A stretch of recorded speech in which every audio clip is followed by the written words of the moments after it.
A shortage of dumb people doing really stupid things.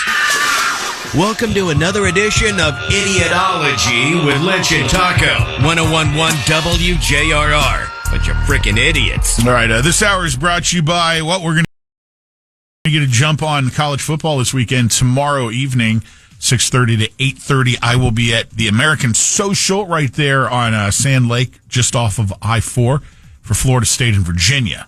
That's great, man. A Friday night game. Going to be there with Surfside. Surfside T, you're going to be out there, what, 6:30 to 8:30? 6:30 to 8:30. Again, Florida State and Virginia, a little watch party. I will be bringing BWO shirts and koozies. Right on. That is what I've been told. I think that if they don't have any left here, I might have some BWO stickers for you as well. All right. And, so join Pat tomorrow, 6:30 to 8:30. American Social, Sand Lake, Orlando. All right, an update to a story we told you last year just ahead of Halloween. And obviously he's going to have great concert tickets. A federal judge has thrown out a lawsuit that was brought against the Hershey company, specifically regarding its Reese's Halloween-themed treats. Recall the lawsuit last year claimed that the wrappers decked out with jack-o'-lanterns, ghosts, and other festive faces set expectations the actual candies couldn't meet. I remember this one. So the little cartoon depiction on the outside of the Halloween-themed Reese's wrappers. It jazzed it up so much. What was inside did not look anything like what was shown. That was the lawsuit, and therefore much money was needed to be paid by Reese's to these complainants. And then courts got it and said, U.S. Judge Melissa Damian ruled that the plaintiffs hadn't showed they suffered a concrete economic injury. She did acknowledge that the buyers might have been let down by the lack of spooky details, but she said that the candies themselves still tasted as expected. Put bluntly, plaintiffs do not allege that the products were unfit for consumption, did not taste as plaintiffs expected, or otherwise were flawed as to render them worthless.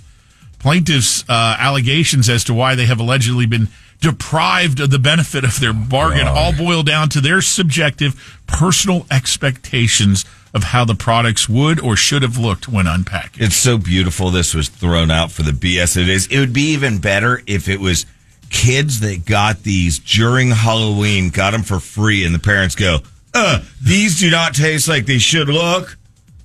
But again, that was the main thing, is the judge ruled it has nothing to do with the taste. Their whole lawsuit is based on the visual depiction of the candies.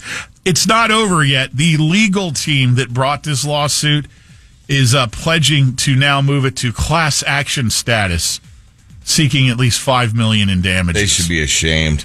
I think that's where the lawyers are sitting there thinking, man, we got sucked into this and got denied. Go find somebody else to sue. Yeah, let's get some kind of money out of this to cover our time and expenses. Get out of here with these unnecessary lawsuits. All that does is screw it up for everybody else. What happened to the days when you spill a hot coffee in your lap and you just say, son of a gun, what a bad start to the day. I'm such a klutz. Yeah, let me go and change my work boots. Because, it drips right down into the boots.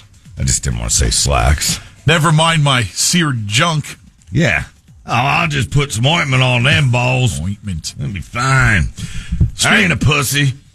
Speaking of coffee, the Mayo Clinic Hospital in Phoenix, Arizona has given the boot to a death-themed coffee truck called Graveyard Shift Coffee that had been setting up in its parking lot outside of Mayo, starting at 9 o'clock at night until 1 in the morning, specifically catering to hospital night shift workers. In fact, the logo is a smiling skeleton wearing green hospital scrubs and holding a cup of coffee.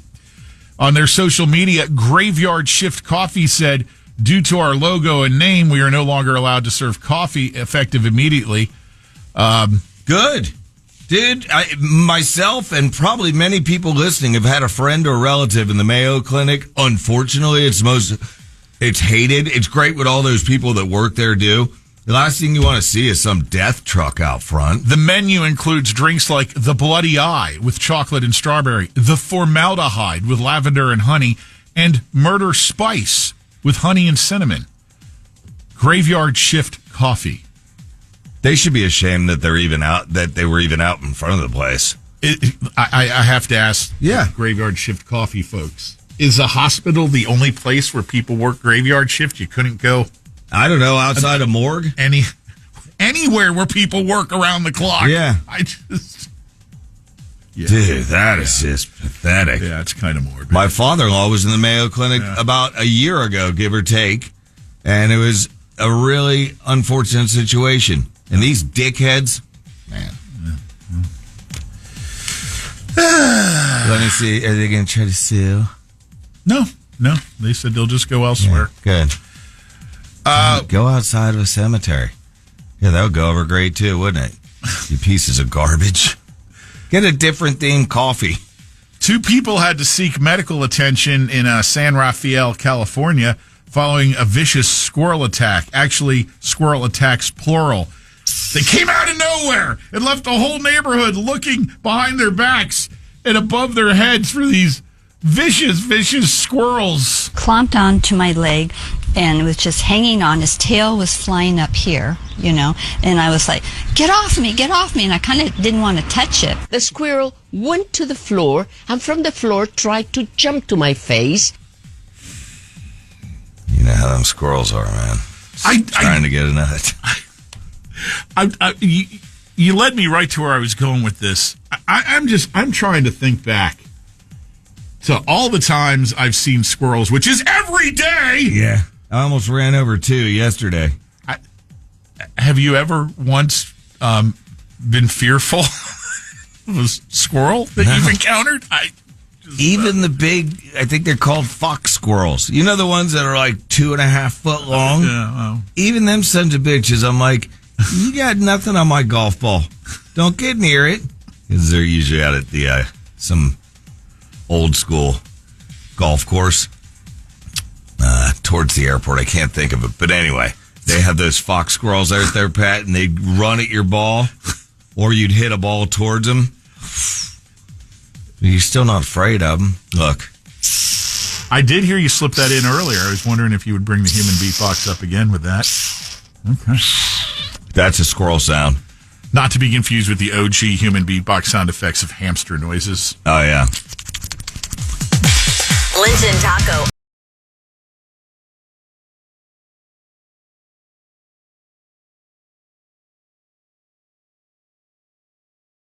On demand. Download the iHeartRadio app. Hi, it's Mel Taylor.